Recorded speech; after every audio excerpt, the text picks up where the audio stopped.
Good morning student. आज हम लोग पाठ 13 सरस्वती पाठशाला इसका आज हम लोग अनुकरण वाचन करेंगे।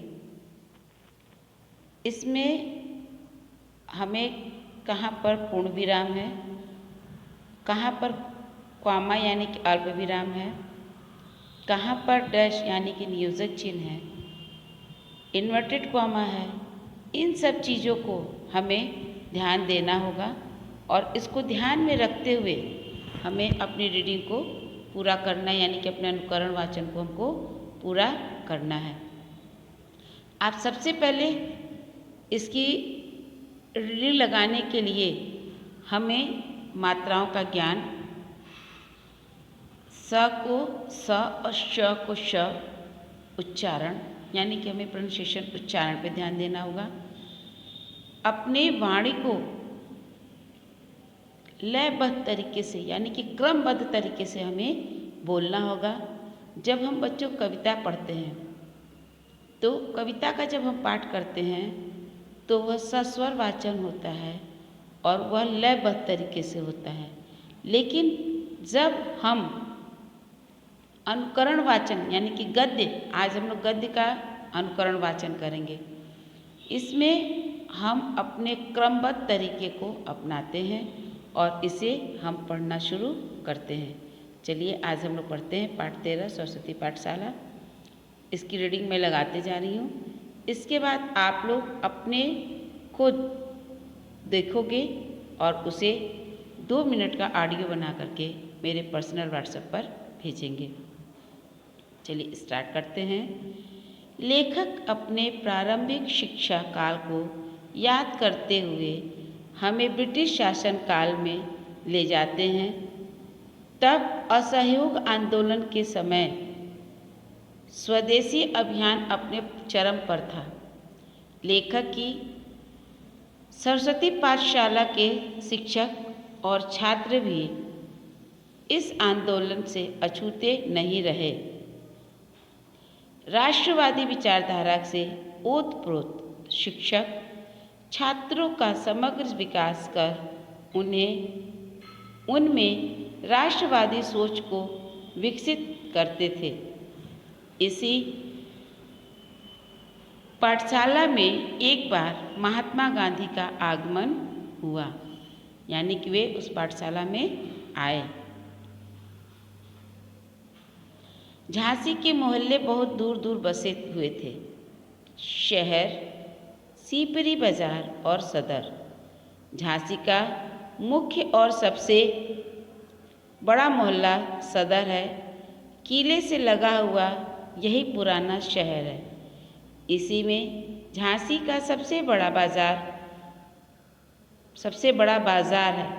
यहाँ पर मैंने ज़ बोला है, क्यों? क्योंकि ज़ के नीचे नुक्ता लगा हुआ है, यानी कि छोटी सी बिंदी आप देख रहे होगे ज़ के नीचे, उसे हम ज न बोल करके उसे हम ज बोलेंगे। ये क्या है? आगत। आगत यानी कि फारसी शब्द से लिया हुआ ये नुक्ता है, जिसे हम ज न बोल करके ज बोलते हैं। बाजार, बाजार है। सदर फौजी, फौजी फ नहीं है बच्चों, फौजी छावनी से लगा हुआ मोहल्ला है। इससे 2 मील के फासले पर स्टेशन और सीपरी बाजार है। इन तीनों मोहल्लों से दूर थी हमारी सरस्वती पाठशाला। 2 तरफ सड़कें, सामने जीवन शाह की टोरियाँ छोटे छोटे पत्थर के टीले होते हैं, उसे टोरिया कहते हैं। पास ही झांसी का प्रसिद्ध किला। स्कूल के सामने छोटा सा खेल का मैदान। कमरों की छत खपरेल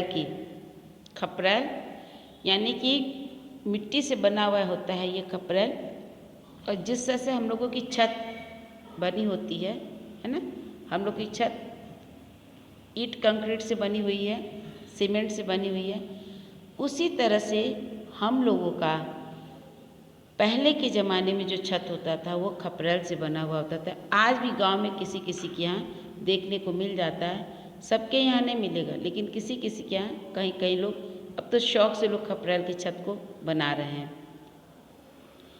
स्कूल के बड़े बड़े हॉल की छत भी खपरेल की। सन 1920 में यहाँ तीसरे दर्जे में मेरा नाम लिखवाया गया। तब वह सरकारी अथवा अर्ध सरकारी स्कूल था। एक दिन स्कूल में मेडल बटे थे जो तांबे या पीतल के बने थे। उन पर जॉर्ज पंचम की तस्वीर बनी थी। मैं मेडल लेकर घर आया तो बड़े भाई ने कोई प्रसन्नता प्रकट नहीं की। फिर मास्टर साहब ने यह मेडल दिया था, जिन मास्टर साहब ने यह मेडल दिया था वे पूरे अंग्रेज भक्त थे। वे खूंखार मुद्रा में रहते थे। जिस दिन मेडल बांटे थे उस दिन जरूर मुस्कुराए थे। इसके कुछ दिन बाद ही सरस्वती पाठशाला बदलकर राष्ट्रीय सरस्वती पाठशाला हो गई। एक दिन स्कूल के मैदान में विद्यार्थियों और शिक्षकों की सभा हुई और उसमें विदेशी कपड़े न पहनने की प्रतिज्ञा की गई। प्रतिज्ञा यानी कि प्रण करना। प्रतिज्ञा यानी कि प्रण करना कि हम इस कार्य को नहीं करेंगे, जिसको आप लोग प्रॉमिस बोलते हो। इंग्लिश में आप इसको क्या बोलते हो? प्रॉमिस। प्रतिज्ञा की गई। एक छोटी सी होली जलाई गई। इसमें लोगों ने अपनी गोल टोपियां फेंक कर जलाई। मैंने भी अपनी टोपी उतारकर उसमें फेंक दी। घर आने पर मैंने जो कुछ किया था सब बता दिया। डांट डपट की नौबत न आई, चूँकि बड़े भाई का समर्थन प्राप्त था। पाठशाला के राष्ट्रीय होने का अर्थ था सरकार से संबंध विच्छेद। बहुत से पुराने शिक्षक चले गए, बहुत से नए शिक्षक आ गए।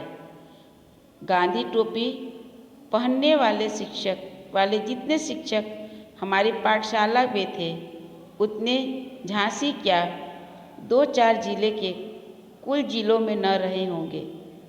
एक बार गांधी जी आए। स्कूल के पड़ोस में बंगला था, उसी में गांधी जी को ठहराया गया।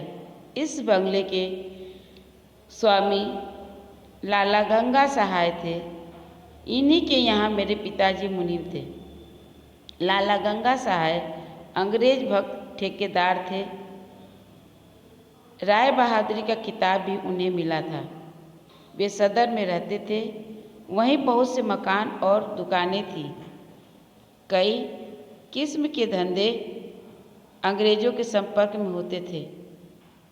इसीलिए गांधी जी को अपने बंगले में ठहराकर उन्होंने साहस का काम किया था।